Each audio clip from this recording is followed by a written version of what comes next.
Having descended the hill, the general after whom Pierre was galloping turned sharply to the left, and Pierre, losing sight of him, galloped in among some ranks of infantry marching ahead of him.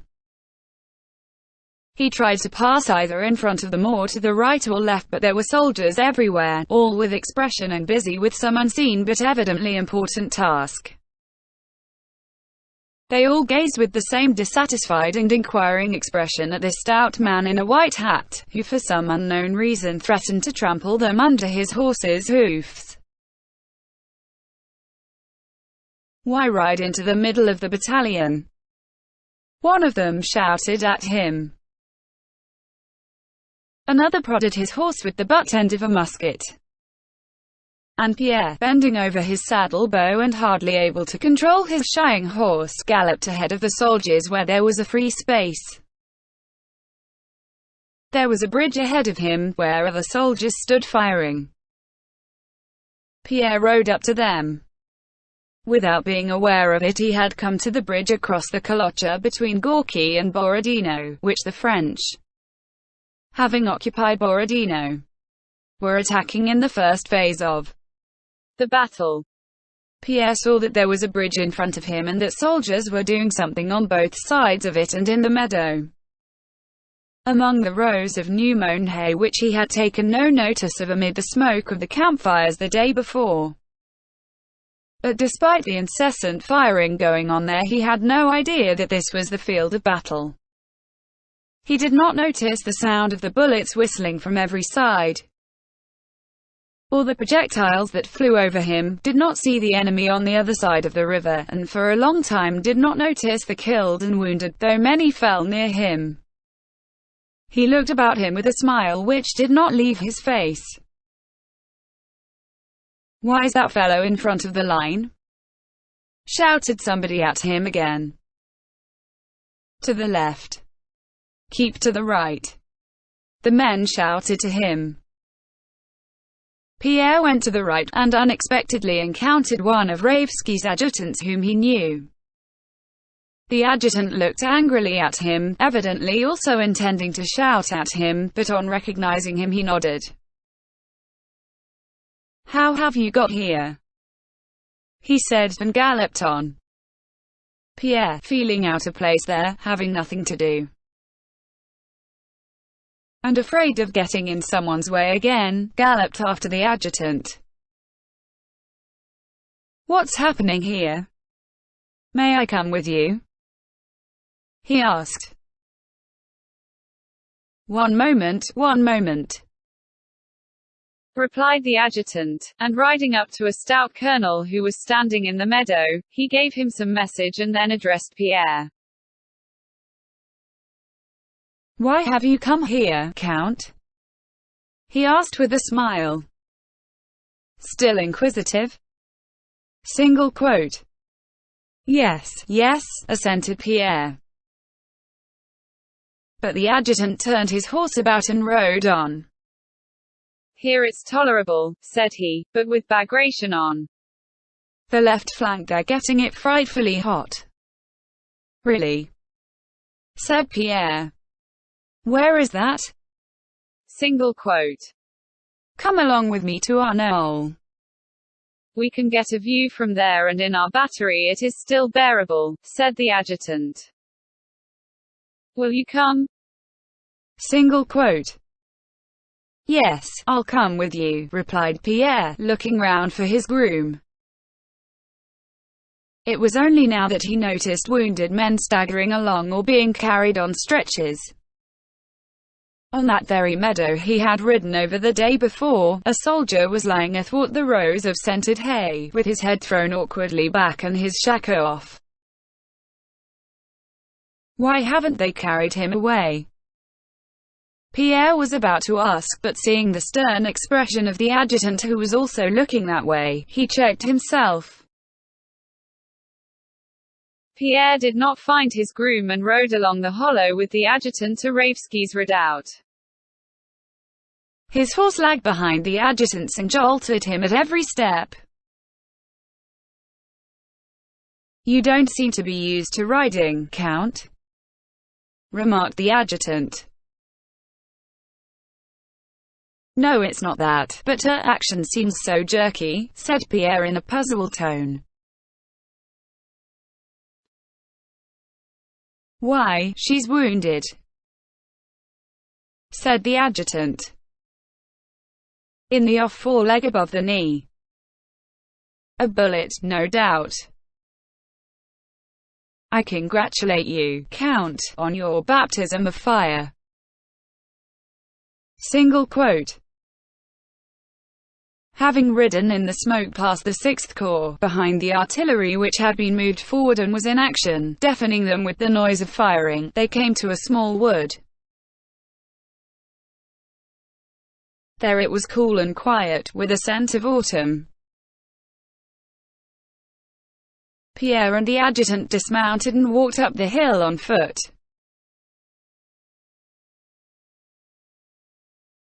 "Is the general here?" asked the adjutant on reaching the knoll.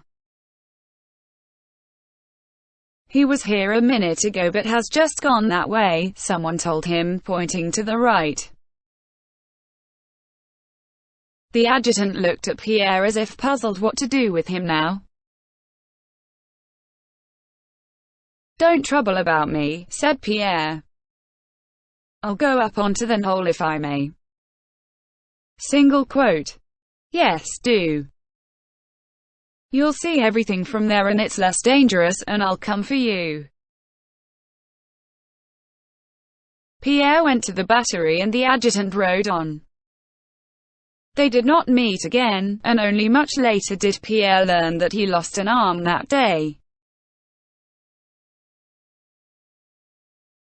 The knoll to which Pierre ascended was that famous one afterwards known to the Russians as the Knoll Battery or Raevski's Redoubt,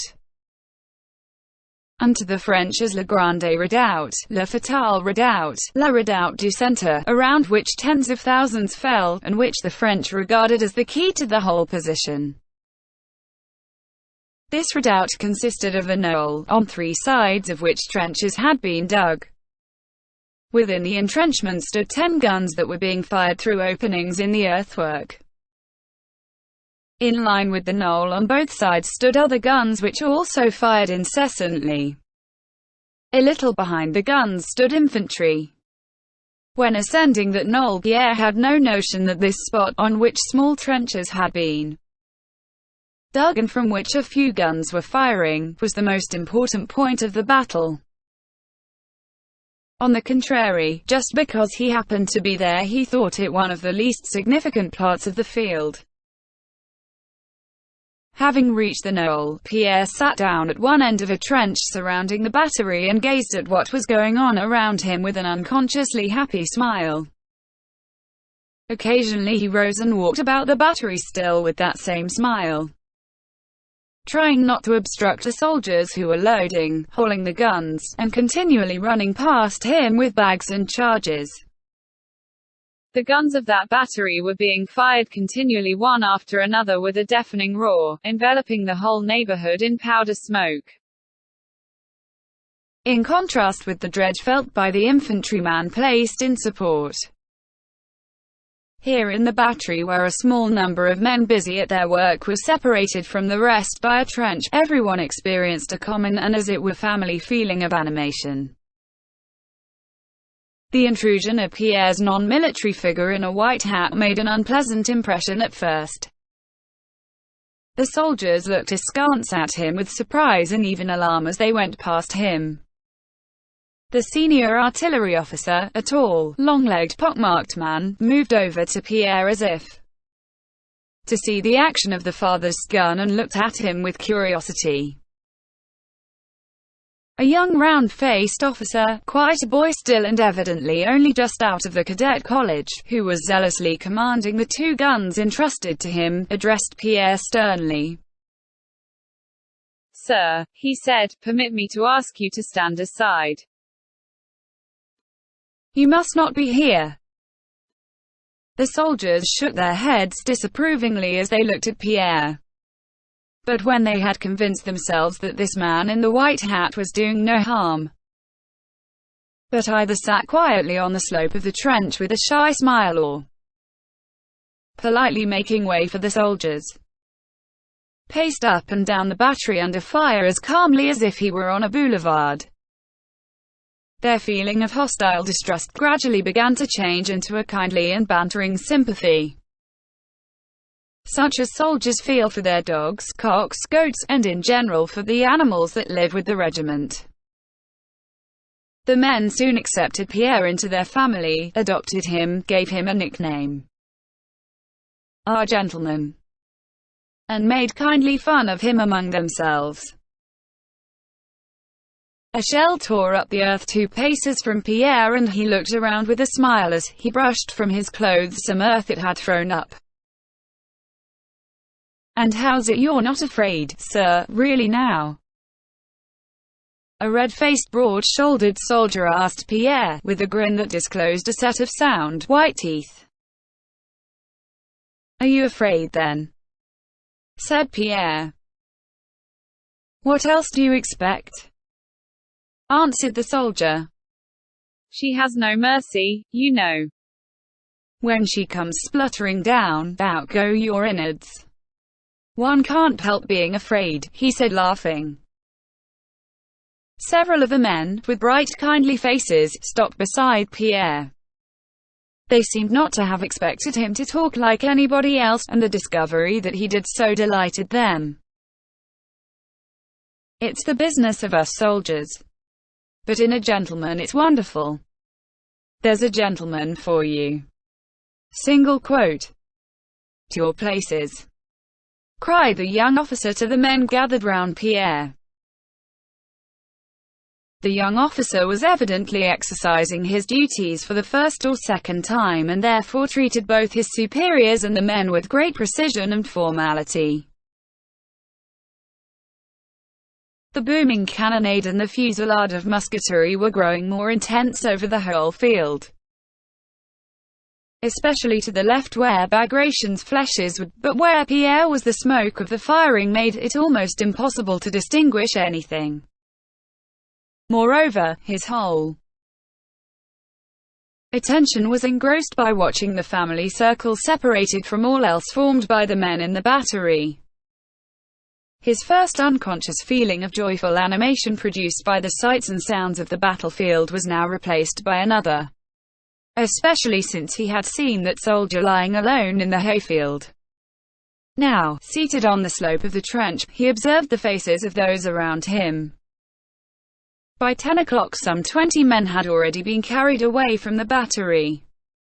2 guns were smashed and cannonballs fell more and more frequently on the battery, and spent bullets buzzed and whistled around. But the men in the battery seemed not to notice this, and merry voices and jokes were heard on all sides. "Alive one!" shouted a man as a whistling shell approached. "Not this way." "To the infantry," added another with loud laughter, seeing the shell fly past and fall into the ranks of the supports. "Are you bowing to a friend, eh?" remarked another, chaffing a peasant who ducked low as a cannonball flew over. Several soldiers gathered by the wall of the trench, looking out to see what was happening in front. "They've withdrawn the front line, it has retired," said they, pointing over the earthwork. "Mind your own business," an old sergeant shouted at them. "If they've retired, it's because there's work for them to do farther back." And the sergeant, taking one of the men by the shoulders, gave him a shove with his knee. This was followed by a burst of laughter. "To the 5th gun, wheel it up!" came shouts from one side. "Now then, all together, like barges!" rose the merry voices of those who were moving the gun. "Oh, she nearly knocked our gentleman's hat off!" cried the red-faced humorist, showing his teeth, chaffing Pierre. "Awkward baggage," he added reproachfully to a cannonball that struck a cannon wheel and a man's leg. "Now then, you foxes," said another, laughing at some militiamen who, stooping low, entered the battery to carry away the wounded man. "So this cruel isn't your taste? Oh, you crows! You're scared. They shouted at the militiamen who stood hesitating before the man whose leg had been torn off.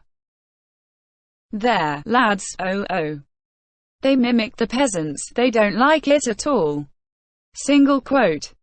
Pierre noticed that after every ball that hit the redoubt, and after every loss, the liveliness increased more and more, as the flames of the fire hidden within come more and more vividly and rapidly from an approaching thundercloud. So, as if in opposition to what was taking place, the lightning of hidden fire growing more and more intense glowed in the faces of these men. Pierre did not look out at the battlefield and was not concerned to know what was happening there. He was entirely absorbed in watching this fire, which burned ever more brightly and which he felt was flaming up in the same way in his own soul. At 10 o'clock the infantry that had been among the bushes in front of the battery and along the Kamenka streamlet retreated. From the battery they could be seen running back past it carrying their wounded on their muskets. A general with his suite came to the battery, and after speaking to the colonel gave Pierre an angry look and went away again, having ordered the infantry supports behind the battery to lie down, so as to be less exposed to fire. After this, from amid the ranks of infantry to the right of the battery came the sound of a drum and shouts of command, and from the battery one saw how those ranks of infantry moved forward.